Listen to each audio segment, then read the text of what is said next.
Hey guys, Jordan here, and in this video I'm going to talk about noise in your images and what you can do to minimize the amount of noise and grain that shows up in your real estate photos. Alright, so before I get started, I want to say that this channel is dedicated to real estate photography, so if that is a subject that you're interested in, make sure to subscribe and give this video a thumbs up so we can reach more people out there that are interested in the subject. But on the subject of image noise, there's several variables you want to consider to help reduce, right? So one of the variables, actually in my opinion the most important, is your ISO setting, right? Typically, the higher the ISO setting, the more noise you're gonna have. So if you can get away with a lower ISO setting, like typically our photos are shot at ISO 50 or ISO 100. We try not to push beyond ISO 400 for photography because if we do have to bring down the highlights and boost shadows, that's where you're really gonna start to see noise appear. You know, recently I did do an ISO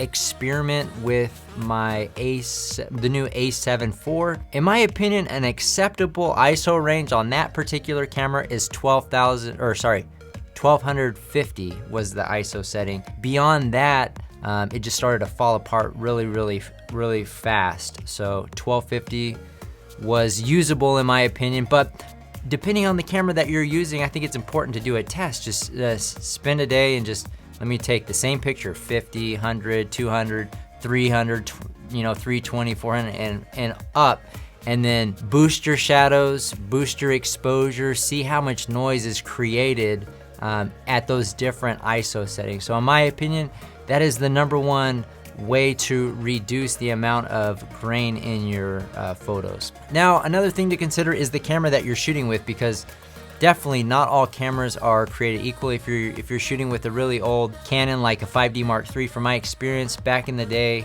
when I was shooting real estate photography, boosting shadows with that camera versus the same settings on a A7R at the time was night and day difference. The Canon was significantly worse than the Sony. The Sony had amazing details in the shadows, and then I'd boost a Canon RAW and it just would fall apart. So make sure you're using a good piece of equipment. You don't have to go out and buy the most expensive camera known to man, but you gotta know the capabilities of your camera, and if it doesn't perform where you need it to, then it might not be something that you need to upgrade today, but it might be something that you want to look forward to in the future in reinvesting some of your revenue from your business back into the equipment that you're shooting with. If you're back on your computer and you have some noisy images, or you accidentally shot on auto or with JPEG, or some of your settings are all messed up, there are some ways to reduce noise. And within Lightroom, if you go down,